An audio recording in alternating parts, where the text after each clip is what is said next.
Okay, welcome back. We continue this journey into determinants, which is a long journey, by recognizing that strategy could be very important for determinant calculations, that we have this choice to do an expansion along any row or any column, and the fact that we can use zero entries to cut down our work, like entries in the matrix that are zero, to eliminate the need to do certain elements of the calculation, that immediately tells us that we have to pay attention to what we're doing. We can't just mechanically, like a computer, we can't mechanically go through and just calculate everything. We have to be selective if we want to be efficient. So a matrix filled with lots of zeros is an invitation to be strategic.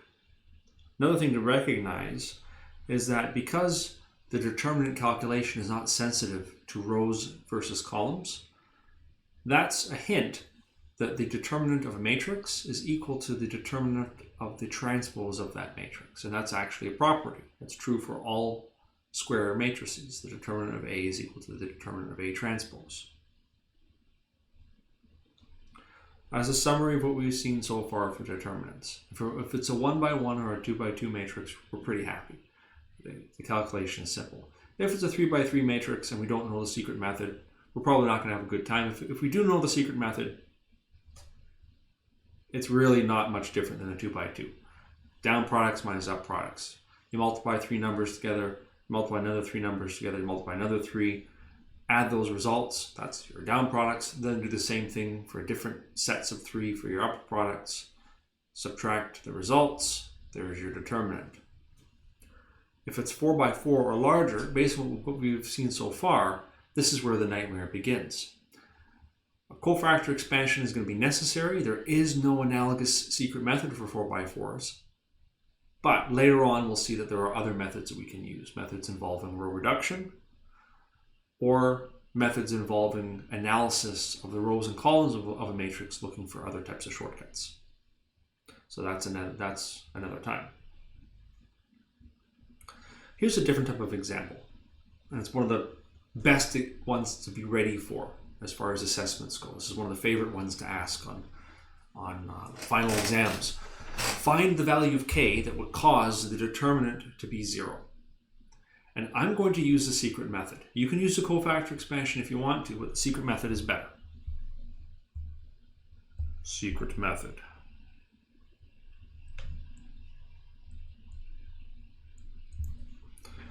So the secret method, I'm going to make 2 copies. K31, 121, K72. Make another copy. K31, 121, K72. And we're supposed to cross off the last column. I forgot to do that. Notice if you go back to the calculation, you'll see we never use the last column at all. So cross out the last column. And then your determinant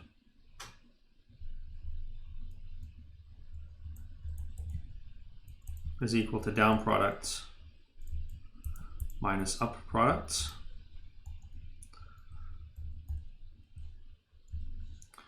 So the first down product we're going to get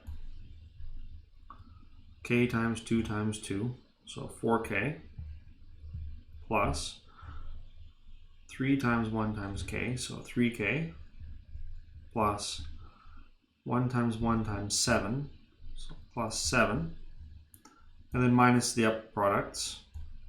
So the first up product, k times 2 times 1, 2k, 7 times 1 times k, 7k, and 2 times 1 times 3 plus 6. And what we want to do is we want to set this determinant equal to 0, because that's what it's asking for. It says find the value of k such that the determinant is 0. So I'm going to force it. I'm going to say, okay, determinant 0. What does k have to be? Now we'll solve for k.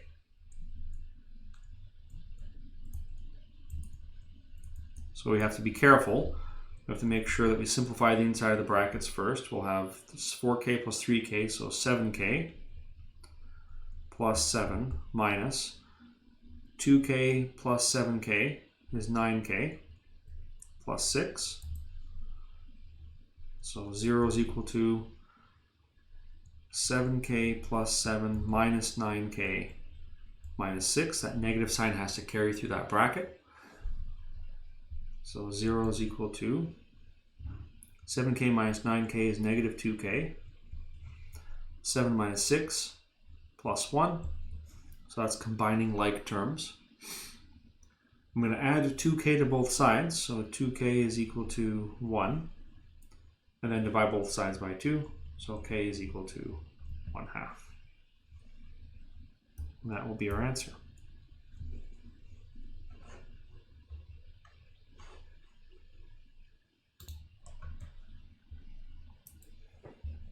Okay.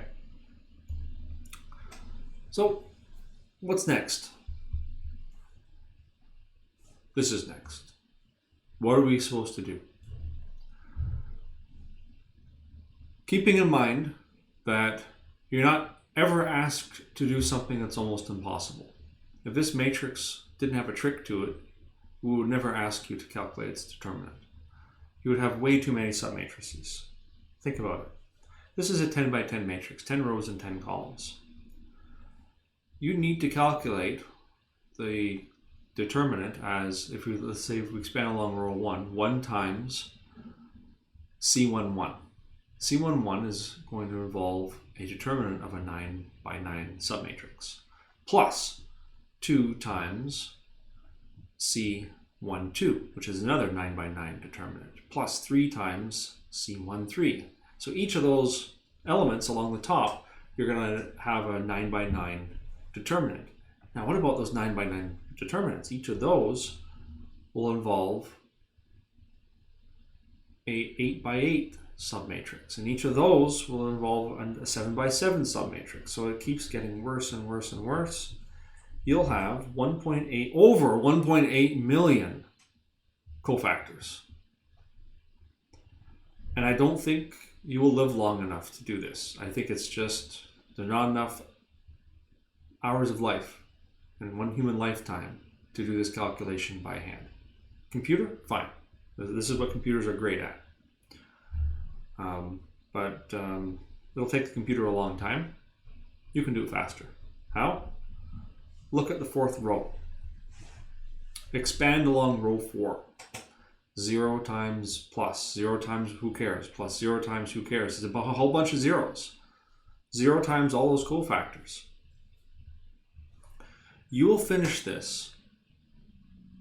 If you recognize that one of the rows or one of the columns is all 0, you'll finish this way before the computer even has a chance to start, before it has a chance to boot up. And that's the same for most problems in mathematics, most problems in general. Computers are not the fastest way to solve problems.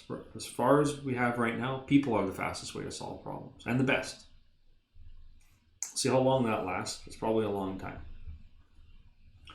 So here's our first major shortcut for calculating determinants. If a matrix has any row that's all zeros or any column that's all zeros, the determinant is automatically going to be 0. It doesn't matter what other numbers are in there. It makes no difference. If you get any row that's all zeros or any column that's all zeros, the determinant is 0. Now, second shortcut. Let's calculate the determinants of these two different matrices. I'm going to use a secret method for the first one. 1, 2, 3, 4, 5, 6, 4, 5, 6, 1, 2, 3, 4, 5, 6, 4, 5, 6. So determinant of A, I'll call it A, is equal to down products minus up products. So a bracket minus a bracket. 1 times 5 times 6, 30. 2 times 6 times 4. So 6 times 4, 24 plus. I think I need more space. These numbers are all two-digit numbers, so I need more space than that.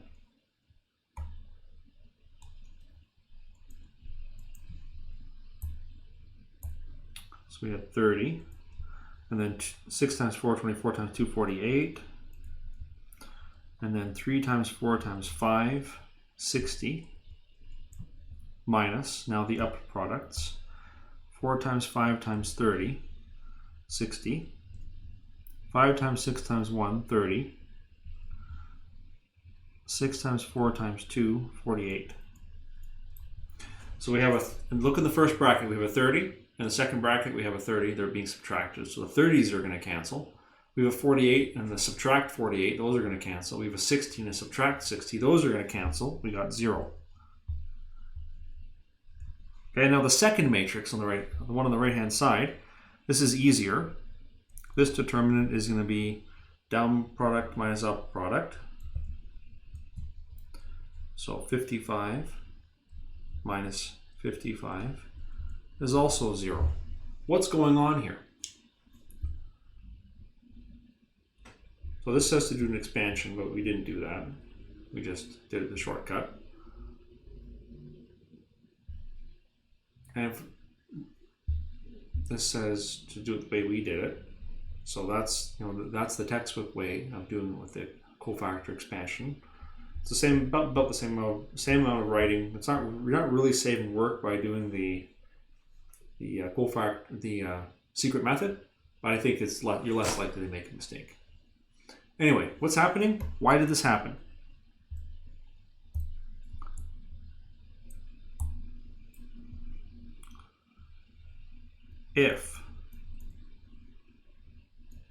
If A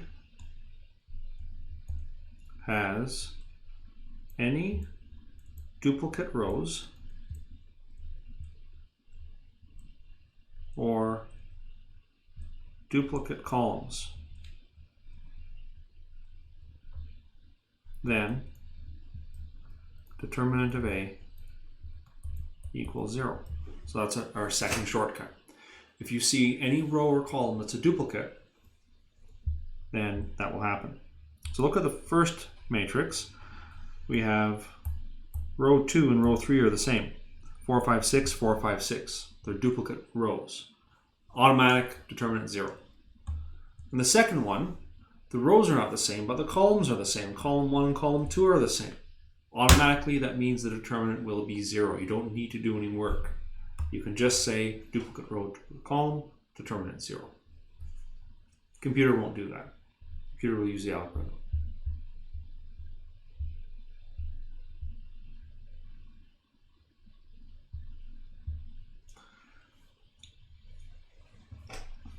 Okay, so some more examples. These two examples, we have a 5, 10, 15 in row 1 and a 5, 10, 15 in row 3. Those are duplicate rows. Doesn't matter that they're not side by side. They don't have to be side by side. They just have to be duplicates. So that first matrix is going to have a determinant of 0.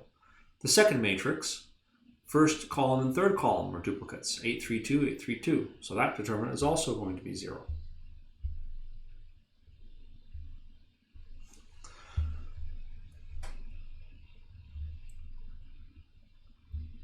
So equals 0, since row 1 is equal to row 3. And this one is 0.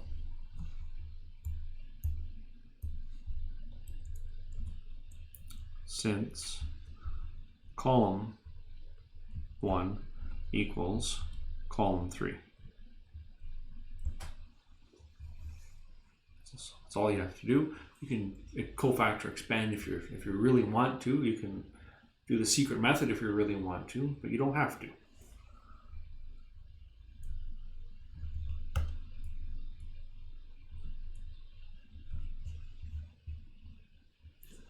Okay, one more shortcut. In addition to any two rows being the same, or any two columns being the same, there's another way that you can easily tell if a determinant is going to be 0, and that's if any row is a scalar multiple of another row, or any column is a scalar multiple of another column. So what that means is, can you multiply a row by a constant to create one of the other rows? Can you multiply a column by a constant to recreate one of the other columns? So looking at the first matrix, can we do that? If I multiply row 1 by something, can I get row 2? No, I can't. Can I get row 3? Yes. Notice that row 3 is equal to 5 times row 1. If you multiply row 1 by 5, you're going to get row 3. Thus, determinant of A is equal to 0. How about the second one? I can't multiply row 1 by anything to get row 2 or row 3, but I can multiply a column. I can multiply column 1 by something to get column 3.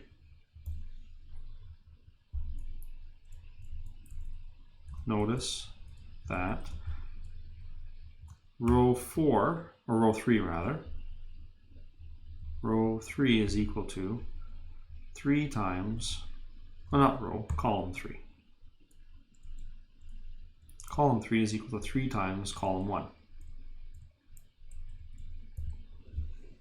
So they're scalar multiples of each other. That means the determinant of A is going to be 0. I'm just calling those matrices A because they don't have a name. Might as well name them A. It's like the default name for a matrix. Like the default name for a variable is X.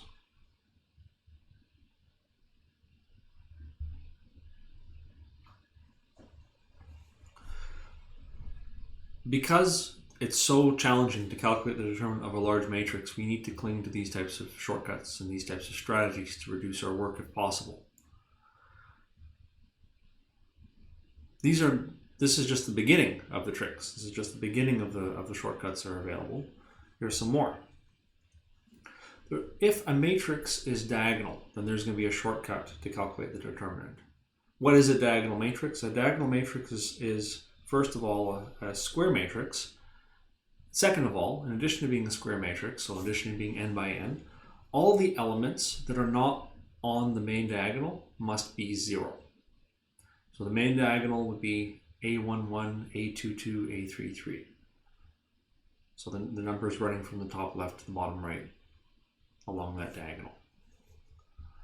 So here's a bunch of diagonal matrices. Only the numbers along this chain are potentially non-zero. So it's okay if some of them are 0, like in this case, most of them are 0, but it's a diagonal matrix because all of the numbers off of the diagonal are 0. That's the important thing. It doesn't mean that all the elements along the diagonal are non-zero. That's not what the definition is. The definition is if you move off of that diagonal, the elements all must be 0. So just some examples of different sizes of matrices with that property. And the diagonalness has to be going from top left to bottom right. So for example, the matrix 0, 0, 3, 4, that's not diagonal. The non-zero numbers have to be along that diagonal going from top left to bottom right, and the numbers off of that diagonal must be 0. Now, it turns out that if a matrix is diagonal, then the determinant will be the product of the numbers along the diagonal. So we just multiply all those numbers together. So for this first one, we'll have 2 times 3 times -1 times 4, which is -24. How about the second one? What's the determinant of I5? Well, first of all, what's I5? I5 is the 5 by 5 identity matrix. So here it is.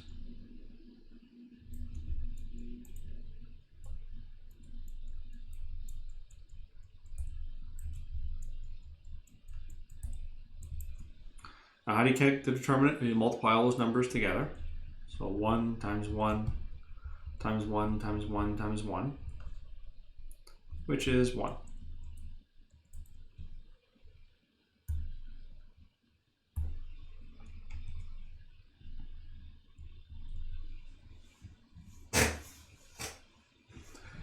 If you want to convince yourself of this property, do a row expansion. So let's say expand along row 1.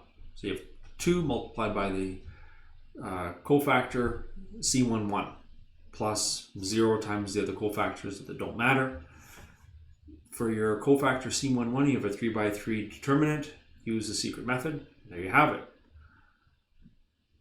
You'll get the same answer. You'll get -24. You can convince yourself for any general matrix with A, B, C, and D along the diagonal and zeros everywhere else, that independent of what A, B, C, and D are, the determinant will be equal to A times B times C times D. So that's the way to prove it in general for a 4x4. We can do the same thing again for a 5x5, and then there's some creative ways that you could prove it for a general size matrix, for general n by n. But let's leave it at that. Just trust me that it's a shortcut that's always available to you. Another shortcut that's related to this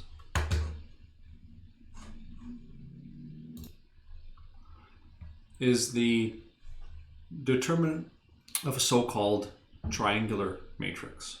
A triangular matrix can be either lower triangular or upper triangular. Our lower triangular matrix has potentially non-zero numbers along the diagonal, and then potentially non-zero numbers below that diagonal as well. But above the diagonal, a lower triangular matrix must have all zeros. An upper triangular matrix is defined as having the numbers below the diagonal must all be zero. That's how it's defined. Whatever happens on the diagonal or above it, it can be anything. It can be zeros, it can be non-zeros. But what's important about defining a triangular matrix is whether or not all the numbers above or all the numbers below that main diagonal are zero. Nice thing about these matrices as far as determinants are concerned is that the calculation of the determinant for these is identical to the calculation of the determinant for a diagonal matrix. We just multiply the diagonal elements together. So for the one on the left, 1 times 3 times 6 times 10. Same for the one on the right, 1 times 3 times 6 times 10. The other numbers actually never matter. They never factor into the determinant. So we'll continue in the next video going through some examples of using these shortcuts to calculate some determinants.